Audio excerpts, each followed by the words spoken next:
मेरा बचपन से ही सपना था कि इसको आईएएस ही बनाऊंगी मैं। गांव के अंदर हमारे तहसील में, नीम का थाना तहसील में शुभम की वजह से लोग मेरे को पहचानते हैं। ऐसे संस्कारी बच्चे भगवान कम लोगों के नसीब में होते हैं। तो एक ऑफिस पूरा मैनेज भी कर लेता था और वो 4-5 घंटे पढ़ाई भी करता था और स्कूल भी जाता था।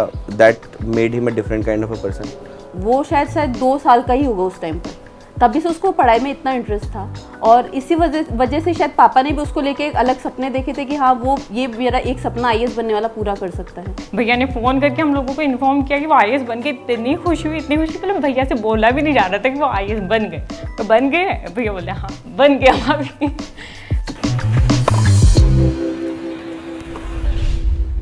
Dedication, commitment, perseverance, hard work, focus, balance, belief, failure, learning, and all these 9 words will take you to the 10th word, which is success.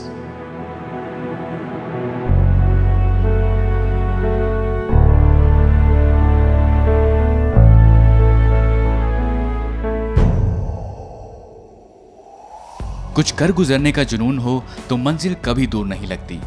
मंजिल तक पहुंचने के रास्ते में कई मुश्किलें भी मिलती हैं, पर उन मुश्किलों से लड़ना और उनका सामना करना हमें शुभम से सीखना चाहिए। शुभम ने अपनी मंजिल को पाने के लिए अपने जज्बे को हमेशा बरकरार रखा और इसीलिए अब शुभम गुप्ता आईएएस शुभम गुप्ता के नाम से पहचाने जाएंगे।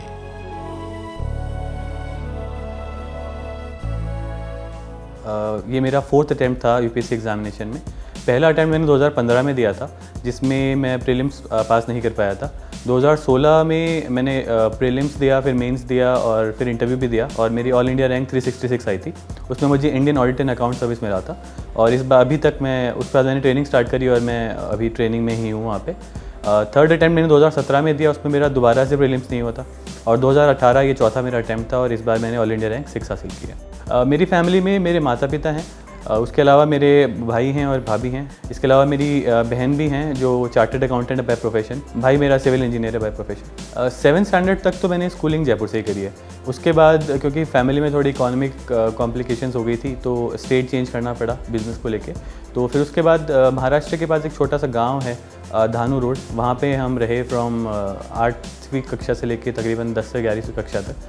पढ़ाई मेरी हालांकि उसके पास एक छोटा सा गांव है वापी, वहाँ पे रहती थी क्योंकि धानू में मराठी सीखना बहुत ज़रूरी है जो कि नहीं कर पा रहे थे हम, तो फिर हमें थोड़ा दूर स्कूल जाना पड़ा। तो वापी में हमने 8 से 12 तक स्कूलिंग करी है। मेरी बहन और हम दोनों साथ जाया करते थे स्कूल उस टाइम। मेरी हॉबीज़ में एक तो मुझे किताबें कलेक्ट करना और किताबें पढ़ने का बहुत शौक़ है। कलेक्ट तो मैं कभी भी कर लेता हूँ जब भी मुझे थोड़ा समय लगता था कि मुझे लगता है मैं पढ़ाई से थोड़ा बोर हो रहा हूँ या मुझे थोड़ी न्यूनेस चाहिए लाइफ में, तो मैं जनरली जो भी ऑनलाइन पोर्टल्स होते हैं आजकल किताबें खरीदने के, उन पे जाता था और 1-2 किताबें अपने लिए खरीद लेता था। तो जिन्हें मैं पढ़ने की कोशिश भी करता था, but collection is a different part of the hobby. उसके अलावा फिर किताबें पढ़ने का मुझे बहुत शौक है, खासकर मैं नॉन फिक्शन बायोग्राफीज़ पढ़ने का बहुत मुझे शौक है। तो मैं किताबें पढ़ने के मुझे लगता है कि ये ऑटोबायोग्राफीज़ और बायोग्राफीज़ मुझे बहुत कुछ सिखा जाती हैं जीवन में, जैसे अब्दुल कलाम की हुई या मलाला की हुई या फिर सचिन तेंदुलकर की हुई। तो जितना हो पाए, जितना भी मुझे समय मिलता था उसमें मैं ये किताबें पढ़ के कुछ सीखने की कोशिश करता था। जनरली मैं रेगुलरली ऑलमोस्ट डेली कितना किसी किताब को उठा के पढ़ने की कोशिश ज़रूर करता हूँ आज भी। तो that is one of the hobbies. दूसरी एक हॉबी मुझे स्पोर्ट्स को देखने का और खेलने का दोनों का ही बहुत शौक है। तो क्रिकेट देखने का मुझे बहुत शौक है और उसके साथ साथ ऑल्दो मैं क्रिकेट बहुत अच्छा नहीं खेल पाता हूँ, बट खेलने में मुझे टेनिस का बहुत शौक है। एकेडमी में जब मैं था शिमला में तो मैं कोशिश करता था कि मैं डेली एटलीस्ट 1 घंटे टेनिस खेलूँ और उसको मैं प्रैक्टिस करूँ। तो दैट वाज वन। उसके अलावा फिर मुझे ड्राइविंग का बहुत शौक है। जब भी मैं थोड़ा सा अपने आप को डाउन महसूस करता था या स्ट्रेसफुल महसूस करता था तो ये जनरली मेरा गेट अवे होता था कि मैं एक गाड़ी उठाऊँ पापा से मांग के या भैया से मांग के और गाड़ी मैं ले जाता था फिर थोड़ा सा दूर, और जब मैं वापस आता था गाड़ी चला के तो मुझे लगता है मैं अपने आप से बात करके अपने आसपास की चीज़ों को महसूस करके मैं जनरली अपने आप को थोड़ा काम डाउन महसूस करता था।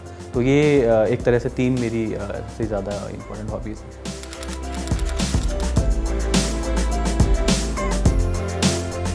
फ़ायदा हाँ, क्योंकि रिस्पॉन्सिबिलिटीज़ बहुत कम रहती थी फैमिली को लेके, अपने आसपास की चीज़ों को लेके।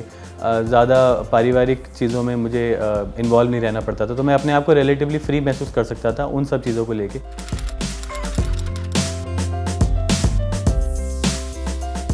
एक्चुअली एक फ़ेज़ था जब मैं, जैसे कि मैंने बताया कि 7th स्टैंडर्ड के बाद मैं स्टेट छोड़ दी थी हमने, और हम गुजरात महाराष्ट्र रहते थे और गुजरात पढ़ते थे। तो वो एक पर्टिकुलर फ़ेज़ था 8वीं से 12वीं क्लास के बीच में, जब मेजरली हमें यानी कि मुझे थोड़ा सा स्ट्रगल का फ़ेज़ रहा मेरा वो। एक्चुअली हुआ ये कि क्योंकि यहाँ पे इकोनॉमिक बैंक्रप्सी की सिचुएशन हो गई थी, तो पापा ने धानू रोड में एक दुकान स्टार्ट करी। फिर उससे क्योंकि हमारा गुजारा अच्छे से नहीं चल रहा था, तो पापा ने वापी में एक और दुकान स्टार्ट करी। तो somebody had to take responsibility, तो मुझे लगा कि अब I have to step up to help my family, to be with my family. तो फिर मुझे होता ये था कि जो वापी वाली शॉप थी वो पापा संभालते थे, और जो धानू वाली शॉप थी वो मैं संभालता था। तो होता शेड्यूल कुछ ऐसा हो जाता था हमारा, थोड़ा सा स्ट्रिक्ट शेड्यूल रहता था। जैसे कि 4:30 बजे मेरी बहन उठती थी, 5 बजे मैं उठता था, फिर हम लोग 6 बजे की ट्रेन पकड़ के स्कूल जाया करते थे। 7:30 स्कूल पहुँचते थे, 1:30 बजे वापस निकलते थे स्कूल से। 3 बजे पहुँचते थे धानू, 3:30 बजे घर पे खाना खाया और फिर दुकान पे, और फिर रात को 10 बजे पापा के साथ वापस। बहुत ही क्लियर था हमारी फैमिली में भी, परिवार में भी, कि ये एक शॉर्ट पीरियड है स्ट्रगल का पूरी फैमिली के लिए ही। तो इसमें सबको थोड़ा थोड़ा अपने लेवल पे सब अपना संघर्ष कर रहे थे, और सबको पता था कि ये छोटे समय के लिए ही होगा। सबको उम्मीद भी थी इस बारे में। तो पढ़ाई को कभी कॉम्प्रोमाइज़ ना मैंने किया, ना मेरी फैमिली ने मुझे करने दिया या ना सलाह दी। तो हमेशा से पढ़ाई में, जैसे मैं शॉप पे रहता था तो किताबें लेके जाया करता था, वहीं पढ़ने की कोशिश करता था। स्कूल में जब मैं होता था तो स्कूल में जो भी मेरे समय मिलता था उस समय को मैं मैक्सिमम यूटिलाइज़ करने की कोशिश करता था। तो ओवरऑल फॉर्चुनेटली मेरे मार्क्स वगैरह भी ठीक रहते थे, पढ़ाई में मैं ठीक था। तो पढ़ाई को तो कॉम्प्रोमाइज़ कभी भी नहीं किया, और इनफैक्ट ये हमेशा से था कि पढ़ाई लिखाई अच्छी होनी चाहिए, नो मैटर आप जीवन में क्या भी करें, पढ़ाई को कभी कॉम्प्रोमाइज़ ना करें।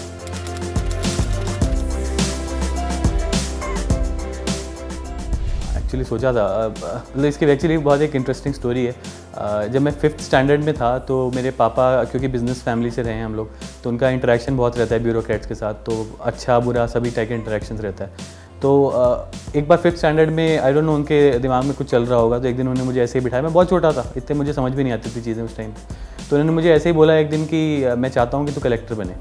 और मैंने पूछा, मेरा पहला सवाल ये था कि पापा कलेक्टर क्या होता है। तो उस टाइम में मुझे कुछ नहीं पता था, मुझे लगता है कि कहीं ना कहीं मेरे दिमाग में वो बात रह गई।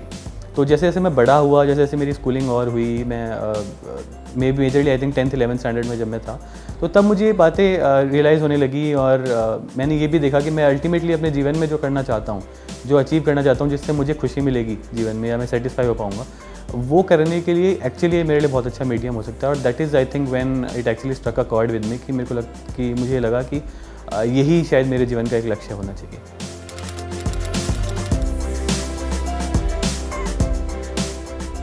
मेरे रोल मॉडल मेरे पिता हैं, क्योंकि जस्ट बिकॉज कि जितना मैंने उन्हें देखा है, बहुत ही क्लोजली देखा है, जितना स्ट्रगल उन्होंने अपनी लाइफ में किया है, ऐसे कम से कम हमारी ज़िंदगी में 3 से 4 बार हुआ होगा कि हम बिल्कुल रॉक बॉटम पे चले गए हों फाइनेंशियल तरीके से, या तो हर चीज़ को एक तरह से बैलेंस बना के रखना, और हर चीज़ में गिर के उठना और अपने आप को और ऊपर ले जाने की कोशिश करना, वो जो स्पिरिट है, वो जो नेवर से डाई जो एटीट्यूड है मेरे पिता से, वो मुझे बहुत कुछ सिखा गया है।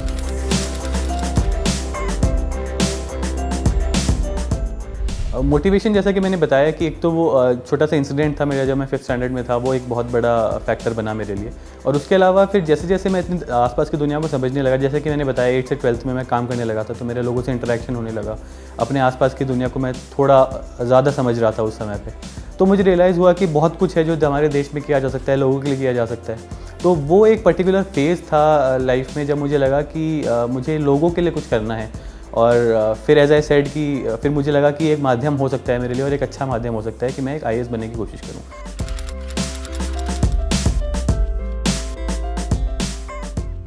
डिप्रेशन के लिए मुझे लगता है कि सबसे ज़्यादा ज़रूरी है अपने आप पे बिलीव होना, अपने आप पे भरोसा होना कि हो सकता है सफलता मिले या ना मिले, बट अगर मिल जाए तो बहुत अच्छी बात है, ना मिले तो अपने आप को मायूस ना होने दें।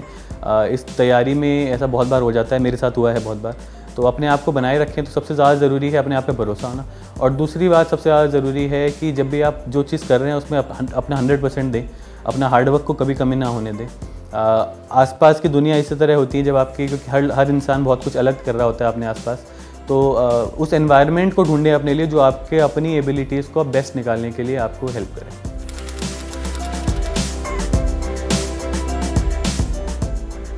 देखिए सबसे पहले जब मैंने तैयारी स्टार्ट करी तो वो शायद 2015 में मैंने स्टार्ट करी थी। तो सबसे पहले तो मैंने अखबार पढ़ना शुरू किया। अखबार पढ़ने से हुआ ये कि जब मैंने तैयारी शुरू की थी उससे पहले मुझे अपने आसपास की दुनिया के बारे में बहुत ज़्यादा अच्छे तरीके से पता नहीं था। तो अखबार जब मैंने महीने, 1.5 महीने, 2 महीने अखबार पढ़ा तो उससे मुझे अपने आसपास की चीज़ों को पहले समझ आई कि जो भी चीज़ें होती हैं, चाहे वो पर्यावरण से रिलेटेड हो या फिर देश विदेश से रिलेटेड हो या फिर अपने अर्थव्यवस्था से रिलेटेड हो, चाहे किसी भी चीज़ से रिलेटेड हो, तो उसको आप समझ मेरी थोड़ी बड़ी चीज़ों को लेके। तो सबसे पहले तो मैंने प्रीलिम्स के लिए अखबार पढ़ना शुरू किया और उसकी एक आदत सी बन गई, आज तक मेरी आदत है वो। उसके अलावा फिर मैंने सब्जेक्ट स्पेसिफिक तैयारी शुरू करी कि मैंने एक सब्जेक्ट उठाया, उसकी एनसीईआरटी पढ़ी या उसकी कोई और मुझे किताब अगर पढ़नी है तो वो पढ़ी, और सब्जेक्ट स्पेसिफिक मैंने पढ़ाई करना शुरू किया, जितना भी सिलेबस था उसको डिवाइड करके। और फिर एक सब्जेक्ट जैसे मैं पूरा कर लेता था तो मैं उसका एक टेस्ट देता था या प्रैक्टिस टेस्ट देता था, तो उससे मैं थोड़ा अपने आप को जज कर पाता था। तो मेरा मोडस ऑपरेंडी मोटा मोटा ये रहता था कि अपार्ट फ्रॉम द अखबार जो मैं पढ़ता था, उसके जो मैं नोट्स बनाता था, जो भी मैं उसका रिवाइज़ करता था, उसके अलावा मैं एक सब्जेक्ट उठाऊँगा, उसका मैं तैयारी करूँगा, उसका मैं टेस्ट दूँगा और फिर मैं नेक्स्ट सब्जेक्ट के ऊपर चला जाऊँगा।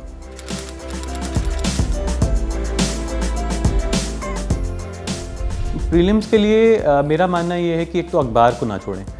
कई बार ये देखा गया और देखा है मैंने कि आजकल क्योंकि मार्केट में बहुत सारा मटेरियल अवेलेबल होता है तो बहुत सारे करंट अफेयर्स के कंपाइलेशंस भी अवेलेबल होते हैं फॉर एग्जांपल। तो कंपाइलेशन अच्छे हो सकते हैं, मैं ये नहीं कह रहा हूँ कि वो अच्छे नहीं हैं, बट मैं ये कह रहा हूँ कि वो आपका प्राइमरी सोर्स ऑफ इन्फॉर्मेशन नहीं होना चाहिए। प्राइमरी सोर्स आप खुद अखबार पढ़ें, खुद उसके नोट्स बनाएं, खुद अपने आप को जज करें, खुद रिसर्च करें, तो वो प्राइमरी सोर्स ऑफ इन्फॉर्मेशन होना चाहिए, वो बहुत ज़्यादा ज़रूरी है। उसको आप छोड़ के कंपाइलेशन पे सिर्फ फोकस ना करें, वो आपका सोर्स ऑफ इन्फॉर्मेशन नहीं हो सकता है। पहली बात तो ये। और दूसरी बात, प्रैक्टिस ज़रूर करें। टेस्ट पे जितना ज़्यादा आप टेस्ट दे सकते हैं उतना ज़्यादा टेस्ट दीजिए। उससे दो चीज़ें होती हैं, एक आपका टाइम मैनेजमेंट की प्रैक्टिस हो जाती है कि आपको अगर 120 मिनट में 100 क्वेश्चन करने हैं तो आप किस तरह से उसको अटैम्प्ट करेंगे। और दूसरा, अगर कुछ क्वेश्चन ऐसे होते हैं जो कि होते ही हैं प्रीलिम्स में कि लगभग 30 से 40 क्वेश्चन ऐसे होते हैं जिसके बारे में आप बहुत ज़्यादा श्योर नहीं होते हैं, आपको हो सकता है कुछ पता ही ना हो, तो फिर उन क्वेश्चंस को कैसे अटैम्प्ट करना है। तो आप अपने आप की एक स्ट्रैटेजी इवॉल्व कर लेंगे ओवर द पीरियड, जब आप प्रैक्टिस करेंगे बहुत सारी, कि आपको ओवरऑल पेपर को तैयार कैसे करना है अपार्ट फ्रॉम द प्रिपरेशन जो आप खुद करते हैं।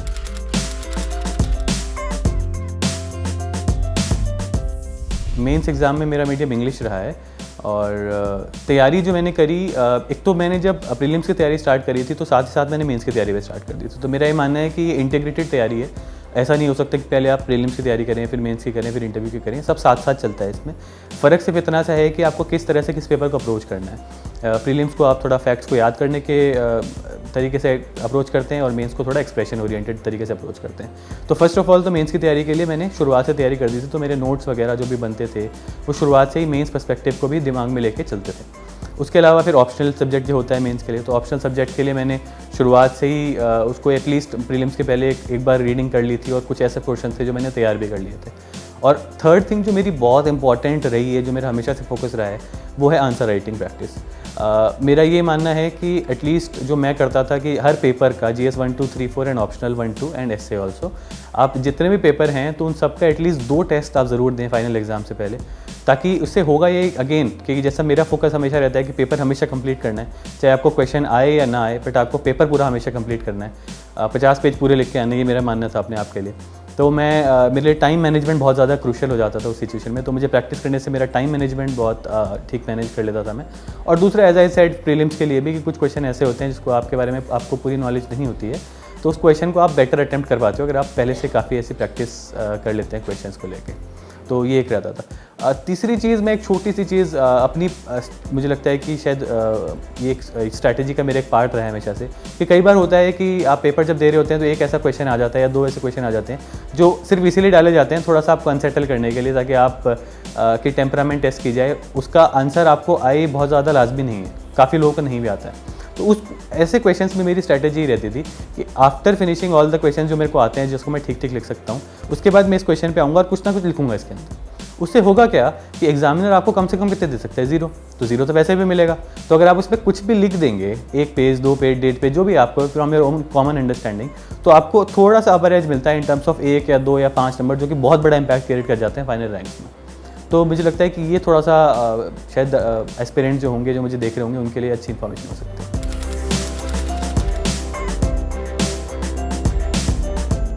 देखिए, जब प्रैक्टिस आप आंसर राइटिंग ही कर रहे हैं तो अपने आप से, जैसे कि मैं कहता हूँ कि इंसान सबसे झूठ बोल सकता है लेकिन अपने आप से झूठ नहीं बोल सकता, तो आंसर राइटिंग में भी आप अपने आप की तरफ ऑनेस्ट रहिए सबसे पहले। तो इससे मेरा कहने का मतलब क्या है कि जब आप टेस्ट दे रहे हैं तो आप एक प्रॉपर 20 क्वेश्चन का टेस्ट उठाइए इन द सेम फॉर्मेट जो यूपीएससी आपको देता है। आपको फॉर्मेट पहले से पता होता है, क्वेश्चन कुछ भी उससे कोई फ़र्क नहीं पड़ता, सिर्फ आपकी अल्टीमेटली जो इसका टेकआउट होगा, जो आप टेक अवे होगा आपका इस प्रैक्टिस आंसर राइटिंग फॉर्मेट से, वही होगा कि you will be able to deal with the questions कि आपको कोई क्वेश्चन आता है तो मुझे इस फॉर्मेट में इस तरीके से इस स्ट्रक्चर के साथ उस आंसर को लिखना है। तो पहली चीज़ तो ये, तो आप करिए ये कि आप वो 20 क्वेश्चंस उठाइए और एक प्रॉपर जिस फॉर्मेट में आंसर शीट यूपीएससी देता है वैसे एक आंसर शीट बनाइए अपने आप के लिए, और फिर 3 घंटे बैठिए विदाउट फ़ोन विदाउट एवरीथिंग, पूरा एग्ज़ाम का माहौल बनाइए अपने आसपास, और पूरे 3 घंटे में उस पेपर को एग्ज़ाम की तरह एग्ज़ाम की सोच के साथ उसको लिखिए, कंटेंट वाइज भी, एक्सप्रेशन वाइज भी और समय के वाइज भी, ऑल 3 एस्पेक्ट्स दिमाग में रखते हुए। तो I think this will be a very very fruitful exercise for you, और आपको आई एम श्योर कि आपको एग्ज़ाम में इसका बहुत फ़ायदा मिलेगा।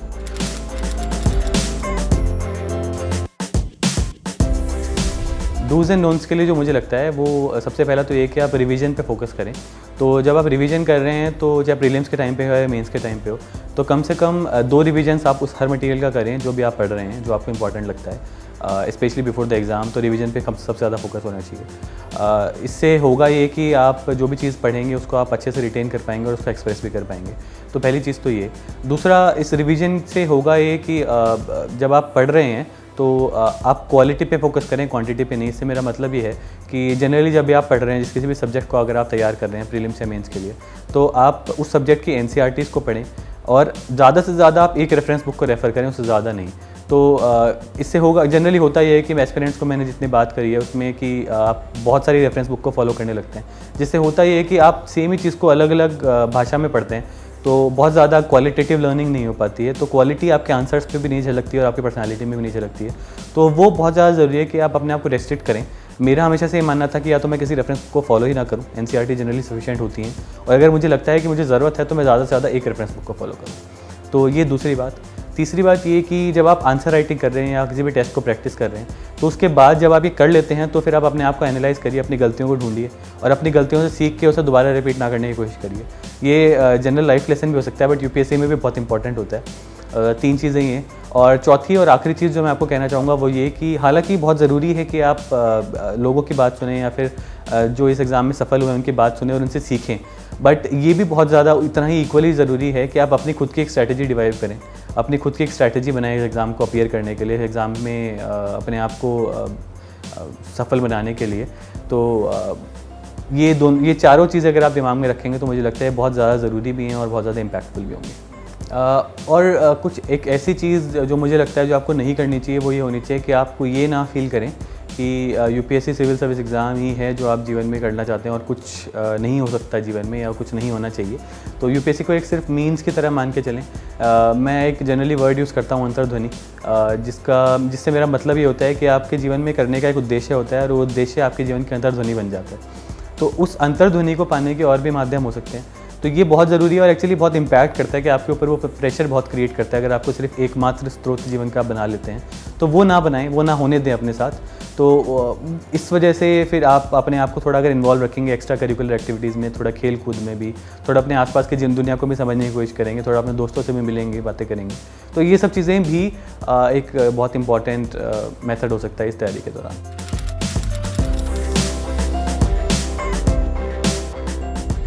मेरा ऑप्शनल सब्जेक्ट लॉ था। मैं बस व्यूअर्स के लिए बताना चाहूँगा कि मेरा जो बैकग्राउंड है वो इकोनॉमिक्स में है। मैंने Delhi college of arts and commerce से बी ऑनर्स इकोनॉमिक्स किया है। उसके बाद मैंने दिल्ली स्कूल ऑफ इकोनॉमिक्स से मास्टर्स इन इकोनॉमिक्स का प्रोग्राम भी ज्वाइन किया था 2015 से 17 के बीच में। बट मेरा ऑप्शनल सब्जेक्ट लॉ था। वो इसलिए क्योंकि कुछ मान लीजिए कि कुछ सर्कमस्टांसेस ऐसे थे मेरे लिए कि जिस इंस्टीट्यूशन में मैं अपने आप को ट्रेन कर रहा था, उस इंस्टीट्यूशन में जो भी जाते हैं तो मेजरली सभी लोग लॉ ले लेते हैं। तो कह सकते हैं एक तरह से पीयर प्रेशर था मेरे ऊपर कि सभी लोग लॉ ले रहे हैं तो मुझे लगता है मैं भी लॉ ले लेता हूँ। और दूसरा एक ये था कि मुझे अपने आप की मैंने R&D नहीं करी, मैं बहुत ही कम नॉलेज के साथ इस तैयारी के अंदर घुसा था। तो मुझे बहुत ज़्यादा नॉलेज नहीं थी कि सब्जेक्ट में नंबर आते हैं, कि सब्जेक्ट में नहीं आते हैं, कि इसको कितने आसान है, कितना मुश्किल है। तो मुझे जिसने कहा मैंने उस तरह से इस चीज़ को मान लिया। अपनी R&D मैंने नहीं करी उस समय पे। तो उस वजह से ये 2 कारण थे सबसे इंपॉर्टेंट जिससे मुझे लॉ लिया। बट ओवर द पीरियड जब मैंने एक बार ले लिया और जब मैंने 1-2 महीने उसकी पढ़ाई कर ली तो मुझे ये रियलाइज़ हुआ कि this is something which I enjoy. ये मुझे ऐसा हो सकता था कि मैं 2 महीने बाद सब्जेक्ट बदल दूं, बट ये भी नहीं हुआ क्योंकि मैं उस सब्जेक्ट को एंजॉय करने लगा, मुझे बहुत मज़ा आने लगा लॉ को पढ़ने में और लॉ को समझने में। तो मुझे लगता है इंटरेस्ट भी एक बहुत बड़ा फैक्टर था कि मैंने क्यों अपने आप को इस सब्जेक्ट के साथ जोड़े रखा थ्रू आउट द पीरियड।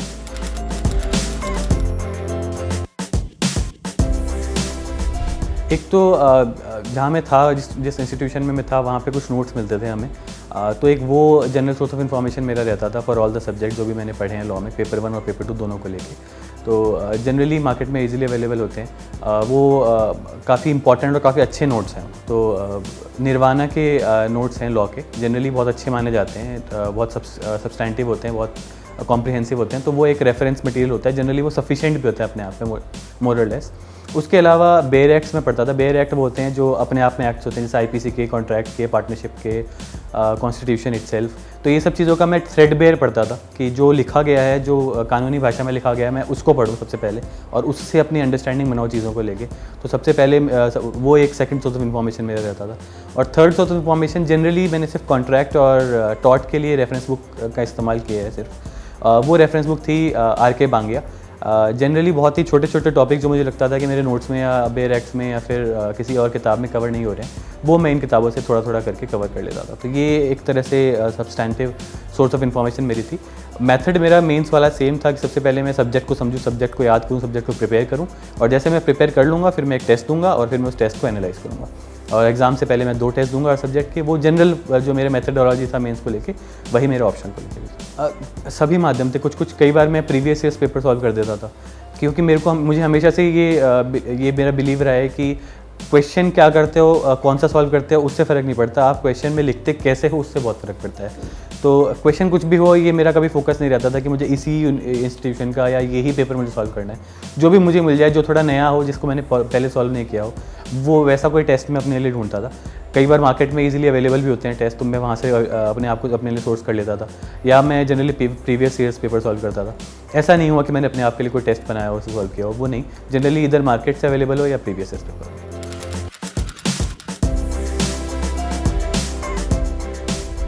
इससे के लिए देखिए, मुझे ये लगता था, क्योंकि मैं थोड़ा ह्यूमैनिटीज़ बैकग्राउंड से भी रहा हूँ, तो लिखने के लिए मुझे बहुत ज़्यादा प्रैक्टिस नहीं करनी पड़ती थी चीज़ों को, मतलब काफ़ी लंबी चीज़ें लिखने के लिए।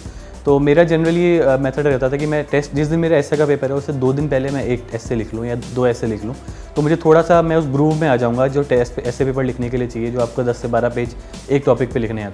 तो इससे मुझे थोड़ा स्ट्रक्चर की समझ हो जाती थी, थोड़ा कोटेशंस वगैरह मेरे दिमाग में रिफ्रेश हो जाती थी, थोड़ा बहुत कहानियाँ वगैरह, एग्जाम्पल्स वगैरह मेरे दिमाग में आ जाती थी। तो ये मैं कर लेता था पेपर से पहले। बट मेजर जो मुझे लगता है, जो मेरा मेजर स्ट्रेंथ रहता था ऐसे में, वो ऑन दैट पर्टिकुलर डे होता था। वो ऐसे होता था कि अगर आपको 180 मिनट मिल रहे हैं 2 ऐसे को लिखने के लिए, तो मैं जनरली 100 मिनट और 80 मिनट में अपने आप को डिवाइड करता था, एक ऐसे के लिए और दूसरे ऐसे के लिए। वो सिर्फ इसलिए कि शुरुआत में आप थोड़ा स्लो होते हैं लिखने में।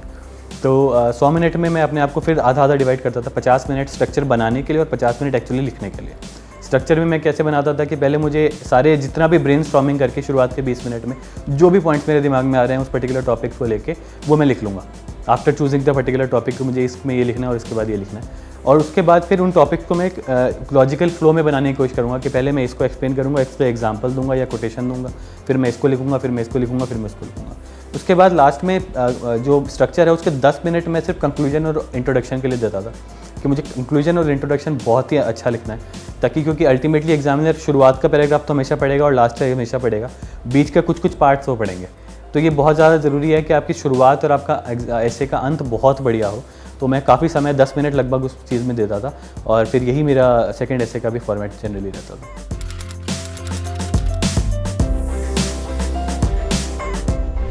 रिवीजन बहुत ज़्यादा इंपॉर्टेंट है यूपीएससी की तैयारी के दौरान, स्पेशली जो रिटर्न स्टेजेस होती हैं जैसे कि प्रीलिम्स और मेंस के दौरान। इससे क्योंकि आप चीज़ें ज़्यादा अच्छे से समझ पाते हैं और फिर एक्सप्रेस भी कर पाएंगे, याद भी कर पाएंगे। तो मिनिमम, जैसा कि मैं कह चुका हूँ कि मिनिमम 2 रिवीजन्स आप कोशिश करें कि आप सारे सब्जेक्ट से करें जो भी आप मटेरियल पढ़ रहे हैं उसके। तो दैट इज़ वन थिंग। मैंने जो मेथड अप्लाई किया वो मैं जनरली ये करता था कि मैं एक पूरे सब्जेक्ट को पहले पढ़ता था, फिर पढ़ने के बाद जो भी मेरी अंडरस्टैंडिंग थी उस पर मैं उसका एक टेस्ट देता था, और टेस्ट देने के बाद जो फिर मैं उस चीज़ के अपने एनालाइज करके उस जो मुझे गलतियाँ लगती थी उन्हें मैं दोबारा पढ़ लेता था। तो that was one stage of the revision. उसके अलावा फिर एग्ज़ाम से, जैसे प्रीलिम्स अगर हैं तो प्रीलिम्स के 1 या 1.25 महीने पहले फिर मैं सिर्फ रिवीजन ही कर रहा होता था। फिर मैं मल्टीपल रिविजन्स करता था और मल्टीपल रिविजन्स के साथ मैं अपने आप को तैयार करता था कि मैंने जैसे 2 दिन ज्योग्राफी को दे दिए, फिर 2 दिन हिस्ट्री को दे दिए, फिर 2 दिन पॉलिटी को दे दिए।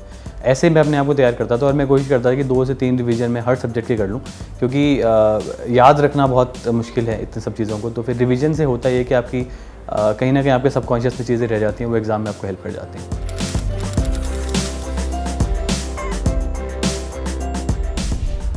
इंटरव्यू की तैयारी एक्चुअली मेरी अच्छी और बुरी दोनों रही है। पहले बारे में बहुत ही बुरी थी क्योंकि और उस वजह से मेरे मार्क्स 124 थे। इस बार मेरी तैयारी ठीक थी तो मेरे मार्क्स 184 हैं। फ़र्क सिर्फ इतना सा पड़ा है मैं, क्योंकि यही पहली बारी में मैंने खास कोई तैयारी करी ही नहीं थी, तो कुछ बताने के लिए उसमें है ही नहीं। दूसरी, इस बारी में मैंने जो तैयारी करी वो मैं ज़रूर शेयर करना चाहूँगा। तो तैयारी सबसे पहले तो ये कि जब आप डैफ भर रहे होते हैं, डिटेल एप्लीकेशन फॉर्म, जब आप मेंस के बाद भरते हैं, तो उसमें बहुत ज़्यादा इम्पॉर्टेंट होता है कि आप क्या लिखते हैं और किस तरह से लिखते हैं। तो वो भी एक तैयारी का एक पार्ट है एक्चुअली, क्योंकि आपसे जो सवाल पूछे जाएंगे वो काफ़ी हद तक आपके डैफ पे बेस्ड होते हैं एट सम लेवल। तो ये बहुत इंपॉर्टेंट है कि जब आप डैफ में पढ़ते हैं तो बहुत ही केयरफुली, बहुत ही समझदारी से उसको भरें। उसके अलावा जब आप मेंस क्लियर कर लेते हैं, जब आपको पता होता है कि आपको इंटरव्यू देना है, तो सबसे पहले एक चीज़ करें कि कीवर्ड्स को उठाएं और कीवर्ड्स को जॉट डाउन कर लें अपने आप के लिए कि जैसे मेरा ऑप्शनल ये है, मेरा बैकग्राउंड ये है, मेरा स्टेट ये है, मेरा सिटी ये है, मेरा हॉबी ये है, मेरा एकेडमिक क्वालिफिकेशन ये है। हर चीज़ को पढ़ें, हर चीज़ का कीवर्ड बनाएं और कीवर्ड पे रिसर्च करें और अपने एक नोट्स बनाएं, क्योंकि जनरली इंटरव्यूअर भी यही करते हैं, वो कीवर्ड्स उठाते हैं और कीवर्ड्स पे बेस्ड आपसे क्वेश्चंस पूछ रहे हैं। और एक लास्ट इंपॉर्टेंट बात जो मुझे लगती है इंटरव्यू में, वो है अपने आप का कॉन्फिडेंस और अपना पेशेंस बनाए रखना। तो इंटरव्यू में ये होता है कि जब आप जाते हैं तो आप पहले काफ़ी देर तक बाहर हॉल में वेट करते हैं, तो अपने आप को वहाँ पे काफ़ी टेंशन होने लगती है। तो जनरली आप अपने आप को काम रखने के लिए कोई भी मेथड हो, मैं चॉकलेट खाता था, मुझे लगता था उससे मैं थोड़ा काम हो जाता हूँ, तो वो एक मेथड हो सकता है। उसके बाद जब आप इंटरव्यू के रूम में जब आप जाते हैं, बोर्ड रूम में, तो वहाँ पे शुरुआत के 2 मिनट अपने आप को काम रखना बहुत ज़्यादा ज़रूरी है। आप ये देखें कि जैसे समझ लीजिए, जो मुझे लगता था कि आप अगर रूम में घुस रहे हैं, घुस के आप अच्छे तरीके से गुड मॉर्निंग या गुड आफ्टरनून बोल रहे हैं और आप अच्छे तरीके से चेयर पे बैठ जाते हैं, बस इतना आप अगर अच्छे से कर लेते हैं शुरुआत के 1 या 1.5 मिनट में, तो वो मोर देन सफिशिएंट है आपके इंटरव्यू को, आपके कॉन्फिडेंस को इंक्रीज़ करने के लिए। क्योंकि सबसे पहली बात ये कि आपने बेसिक चीज़ ठीक कर दी। तो अगर आप बेसिक्स ठीक कर देंगे तो फिर आपका नॉलेज का टेस्ट अगर होगा भी तो भी आप वो मैनेज कर लेंगे। और जब इंटरव्यू के दौरान भी जब क्वेश्चंस पूछे जाते हैं तो कोशिश कीजिए, स्मार्ट हो सकते हैं आप, कि इंटरव्यूअर को आप वहाँ लाना चाहें जो आपको पता है कि जिसके बारे में आप तैयार हैं। तो बहुत ज़्यादा स्कोप नहीं होता है, ऐसा नहीं है कि आप इंटरव्यू को लीड कर सकते हैं, बट जब भी मौका मिले तो take that in hand and make the maximum out of it, कि ये मुझे मौका मिला है, इसके लिए मैं तैयार था और यही मैं ढूंढ रहा था और ये मुझे मिल गया है।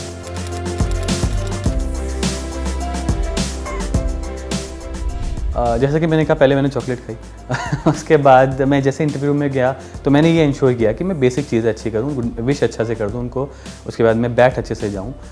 उसके बाद उन्होंने मुझसे सवाल पूछना शुरू किया। सबसे पहले उन्होंने मुझसे मेरे जो एकेडमिक क्वालिफिकेशन थी, जैसे RBI में मैंने काम किया था तो कुछ रिपोर्ट्स वगैरह मैंने बनाई थी, तो उन्होंने उनमें पूछा कि आपने पब्लिश भी करी है कहीं पे नहीं करी, तो मैंने कहा कि नहीं, it's just for academic point of view.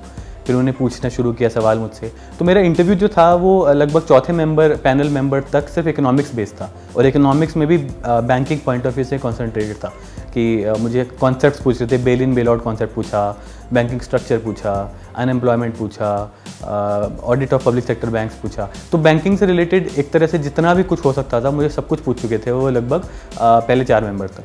5वीं जो लेडी मेंबर थी उन्होंने मुझे अपनी हॉबी के बारे में पूछा। तो हॉबी मेरी नॉन फिक्शन बुक्स पढ़ना थी, उसमें एक ही हॉबी मैंने लिखी थी। तो उन्होंने मुझे पूछा कि आपने ये किताब पढ़ी है? मैंने कहा हाँ, नहीं। फिर उन्होंने बोला दूसरी किताब पढ़ी है? मैंने कहा हाँ मैम, इन्होंने लिखी है ये किताब। तो उन्होंने बोला पढ़ी है? मैंने कहा नहीं। फिर उन्होंने तीसरी किताब का नाम बोला। Fortunately I think that was the last chance only, उसमें मुझे वो किताब मैंने पढ़ी थी। तो फिर जैसे उन्होंने बोला कि ठीक है आप इस किताब के बारे में बताइए, तो मैंने अच्छा जवाब दिया उस चीज़ का। तो क्योंकि वो लास्ट मेंबर भी थी बोर्ड की, तो अगर मैंने अच्छा जवाब उसमें नहीं दिया होता तो वो मेरे स्कोर पे इफेक्ट पड़ सकता था, तो वो ठीक था। उसके बाद लॉ पे 1-2 सवाल पूछे गए, और फिर I think towards the end उन्हीं मेरे जो बोर्ड चेयरपर्सन थे उन्होंने मेरी फ़ोटो उठाई और बोले इज़ दिस यू? मैंने कहा यस सर, और मैंने छोटी सी स्माइल दी, उन्होंने फ़ोटो नीचे रख दी बस। उसके बाद उन्होंने मुझे 1 आध सवाल पूछा और बोला कि thank you your interview is over. फिर मैं जैसे उठा मैंने थैंक यू बोला और मैं चला गया। तो ये ओवरऑल मेरा इंटरव्यू रहा है। तो इंटरव्यू का मीडियम, क्योंकि मैंने इंग्लिश चूज़ किया था तो मैं इंग्लिश यूज़ कर रहा था और पैनल मेंबर्स भी मेरे साथ इंग्लिश यूज़ कर रहे थे। बट ऐसा ही होता है कि अगर कोई हिंदी चूज़ करता है as the medium of interview, तो फिर पैनल मेंबर्स भी हिंदी में आपसे सवाल पूछते हैं और आप एक्सपेक्टेड भी हिंदी में ही जवाब देने के लिए हैं। 1 आध वर्ड आप इंग्लिश का जो कॉमन लैंग्वेज में होता है वो आप यूज़ कर सकते हैं, बट आपको पूरा सपोर्ट किया जाता है अगर आपकी लैंग्वेज ऑफ इंटरव्यू हिंदी है तो। इनफैक्ट ये होता है कि जब आप कुछ जो कैंडिडेट्स ऐसा हो सकता है कि कई बार आप लिखने में इंग्लिश में अच्छे हों लेकिन शायद आप बोलने में बहुत अपने कॉन्फिडेंट नहीं महसूस कर रहे हैं, तो यूपीएससी आपको ये ऑप्शन देता है कि इनफैक्ट आजकल इसी साल से उन्होंने ये भी शुरू किया है कि आपके जो जीएस के पेपर्स हैं वो उसकी लैंग्वेज आप अलग से चूज़ कर सकते हैं, आप अपने ऑप्शनल पेपर की लैंग्वेज अलग से चूज़ कर सकते हैं, और अपना जो इंटरव्यू है उसके मीडियम आप अलग से चूज़ कर सकते हैं, और तीनों सेम होना बिल्कुल भी ज़रूरत नहीं है। आप चाहें तो जीएस को हिंदी में लिख दीजिए, ऑप्शनल को इंग्लिश में लिख दीजिए और इंटरव्यू को हिंदी में ले लीजिए, जैसे भी आप कंफर्टेबल हो।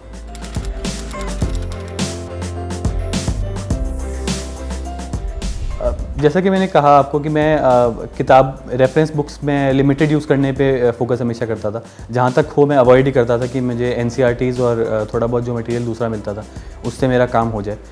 बट अगर मुझे करनी पड़े तो जैसे कि मैं अगर एक दो नाम मैं लूँ तो स्पेक्ट्रम हिस्ट्री के लिए मैंने पढ़ी है, मॉडर्न हिस्ट्री के लिए, वो मुझे लगता है जनरली एक अच्छी किताब है। उसके अलावा पॉलिटी के लिए इंडिया एट वर्क एक अच्छी किताब मानी जाती है, 11th स्टैंडर्ड की किताब है। उसके अलावा फॉरेन पॉलिसी के लिए एक वीएन खन्ना की किताब थी जो मैंने पढ़ी है। उसके अलावा पॉलिटी के लिए मैंने जनरली जो बेयर एक्ट होता है वही पढ़ा है। लक्ष्मीकांत के बारे में मैंने सुना है, जनरली व्यूअर्स ये एक्सपेक्ट करते हैं कि लक्ष्मीकांत सबने पढ़ी हो, मैंने नहीं पढ़ी है। बट उसका रीज़न ये भी हो सकता है कि मेरा ऑप्शनल सब्जेक्ट लॉ था तो मुझे बहुत ज़्यादा ज़रूरत भी नहीं पड़ी, मैं दूसरे बहुत तरीके से पॉलिटी में तैयार हो सकता था। बट जनरली मैंने जो सुना है कि लक्ष्मीकांत एक अच्छी किताब है और शायद जो एस्पिरेंट्स लॉ बैकग्राउंड के नहीं हैं या जिन्हें थोड़ी दिक्कत होती है वो लक्ष्मीकांत उनकी काफ़ी हेल्प कर देती है।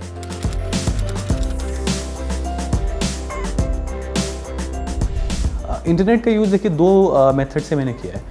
One is the organic source of information जो भी इंटरनेट पे अवेलेबल होता है, विकीपीडिया के माध्यम से या पीआरएस के माध्यम से या फिर जीके टुडे मेरी एक जनरली प्रेफर्ड वेबसाइट रहती थी वहाँ से, या फिर सोशल मीडिया से। मैंने दोनों यूज़ किए हैं in a very constructive sense. One, जैसे कि मान लीजिए मैं अखबार पढ़ रहा हूँ तो जैसे कि मेरा हमेशा से फोकस अखबार पर बहुत ज़्यादा रहा है, 3 से 4 घंटे में अखबार पढ़ा करता था। तो जब मैं नोट्स बना रहा हूँ तो मुझे ऐसा कोई कीवर्ड मिला जिसके बारे में अखबार हर चीज़ तो अखबार एक्सप्लेन बहुत अच्छे से नहीं कर पाता है न्यूज़ के माध्यम से, तो फिर मैं उस वर्ड को लेके जनरली इंटरनेट पे रिसर्च करता था।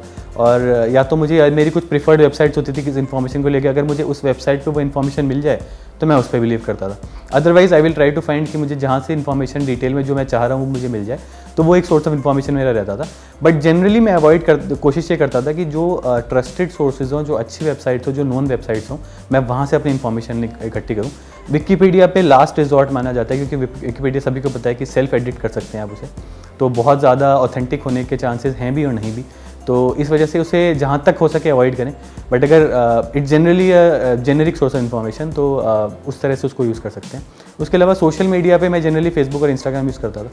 मैं बता सिर्फ इसीलिए रहा हूँ क्योंकि मुझे लगता है कि यूपीएससी भी ऐसे ही कैंडिडेट्स ढूंढ रही है आज के ज़माने में। आप देखिए, एक बार एक सवाल पूछा गया था कि एक मूवी बन रही थी the man who new infinity, prelims में क्वेश्चन आया था। तो अगर आप अपने आसपास की चीज़ों को देखें, आप मूवीज़ नहीं देखें, आप कुछ ना करें, तो आप कैसे पता होगा उस सवाल का जवाब? तो नहीं हो सकता है पता। तो वो बहुत ज़्यादा ज़रूरी है कि आप ये समझें कि यूपीएससी भी आपको उसी डायरेक्शन में लेके जा रहा है कि आप अपने आसपास की दुनिया को लेकर अवेयर हों। और सोशल मीडिया एक कहीं ना कहीं किसी ना किसी माध्यम में आजकल हमारे जीवन का एक इम्पॉर्टेंट पार्ट बन चुका है। बस ज़रूरत ये है कि आप उसको एक कंस्ट्रक्टिव तरीके से यूज़ करें। मुझे लगता है कि मैं उसको एक कंस्ट्रक्टिव तरीके से यूज़ कर पाया था। फॉर एग्जांपल, मैं न्यूज़ वेबसाइट्स फॉलो करता था तो बहुत सारी चीज़ें मैं इमीडिएटली फेसबुक के माध्यम से अवेयर हो जाता था। मैं कुछ मोटिवेशनल वेबसाइट्स यूज़ करता था जो जनरली यूपीएससी के फेज़ में हो जाता है कि you feel let down, specially जब आप फेलियर थोड़े बहुत देख लेते हो लाइफ में, तो वो उसमें चीज़ें आपको हेल्प कर देता है। थोड़ा सा मैं अपने दोस्तों की एक्टिविटीज़ वगैरह देख के भी मैं देखता था तो मुझे थोड़ा सा रिफ्रेश हो जाता था। आप इन टच फील करते हो क्योंकि आप बहुत ज़्यादा मिल नहीं पाते अपने दोस्तों से, तो सोशल मीडिया के माध्यम से आप थोड़ा सा लगता है कि मैं इन टच में हूँ अपने दोस्तों के। तो कुछ ऐसी ओवरऑल नॉर्मल लाइफ रखने के लिए मैं सोशल मीडिया का भी यूज़ करता हूँ।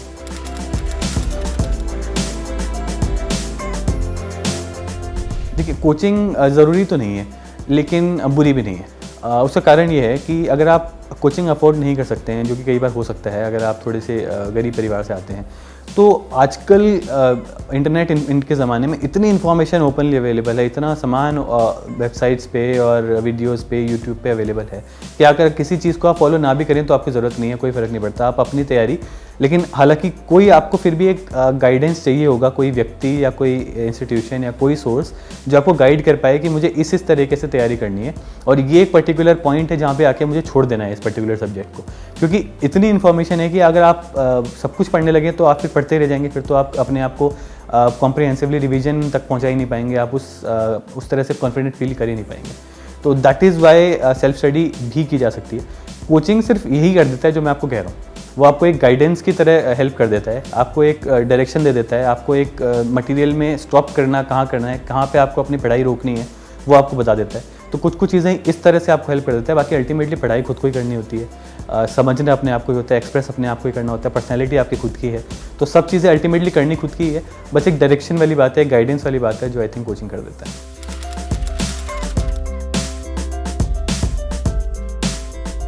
मूल मंत्र तो नहीं है, बट मैं एक जनरली 3 वर्ड्स में यूज़ करता हूँ, डेडिकेशन, कमिटमेंट, परसिवरेंस।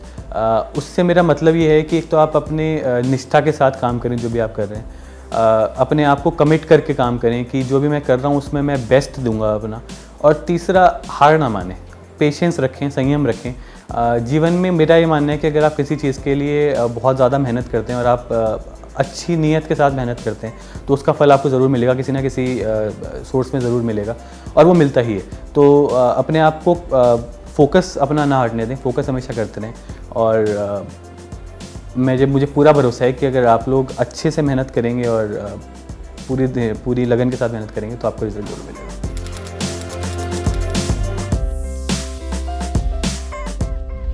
देखिए, शिक्षा मेरे जीवन में एक बहुत ही महत्वपूर्ण इशू रहा है।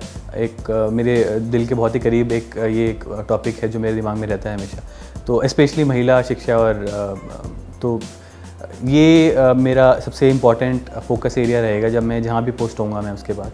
तो मैं एजुकेशन पे और स्पेशली गर्ल चाइल्ड एजुकेशन पे बहुत ज़्यादा फोकस करना चाहता हूँ, हर मेथड पे स्कूल में लाने के लिए बच्चों को, और स्कूल में लाने के बाद उन्हें वहाँ पे रिटेन करने के लिए, वहाँ पे क्वालिटी ऑफ लर्निंग के लिए, टीचर के एब्सेंटिज़म को दूर करने के लिए, और उनके बाद फर्दर एजुकेशन इंश्योर करने के लिए, इंफ्रास्ट्रक्चर इस्टेब्लिश करने के लिए, किसी भी तरह से मैं अगर गर्ल चाइल्ड एजुकेशन को ओवरऑल जहाँ भी मैं रहूँगा वहाँ बेटर बना पाऊँ, पूरे देश के लिए बहुत अच्छा होगा, तो वो मेरा एक फोकस रहेगा।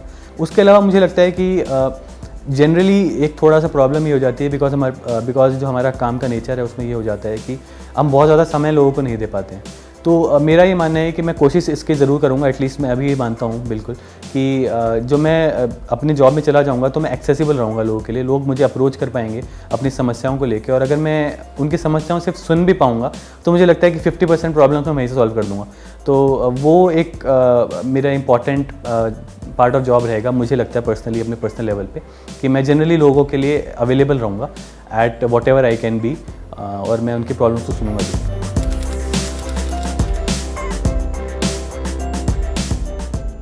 जो ये वीडियोस जो हैं, या जो जागरण जोश की वेबसाइट भी है, जो जितना मैं देख पाया हूँ इस माध्यम से इम्पॉर्टेंट, जैसे कि मैं अभी मैं आपसे कहा भी मैंने कि हर एस्पिरेंट को अपनी एक यूनिक स्ट्रैटेजी डिवाइस करने की ज़रूरत है, बट इन वीडियोस के माध्यम से और इन बातों के माध्यम से जो मैं आपसे आज कर भी रहा हूँ, उससे ये फ़ायदा हो जाता है कि एक तो जो गाइडेंस चाहिए, थोड़ा सा एस्पिरेंट्स को थोड़ा डर लगता है दिमाग में, जो थोड़े इनडिसिसिवनेस होती है दिमाग में, वो दूर हो जाती है, थोड़ी क्लैरिटी आ जाती है प्रोसेस को लेके, चीज़ों को लेके, तैयारी को लेके, कि ऐसा कुछ नहीं है कि बहुत अनयूजुअल कुछ करना है या बहुत आउट ऑफ द बॉक्स जाके कुछ करना है। ये नॉर्मल प्रोसेस है और नॉर्मल प्रोसेस से ही आप बहुत कुछ कर सकते हैं। तो ये एक समझ आ जाती है एस्पिरेंट्स को लेके। दूसरा, आप दूसरों की बातें सुन के आप ये जज कर पाते हैं कि क्या ये चीज़ मेरे लिए सूटेबल है कि नहीं।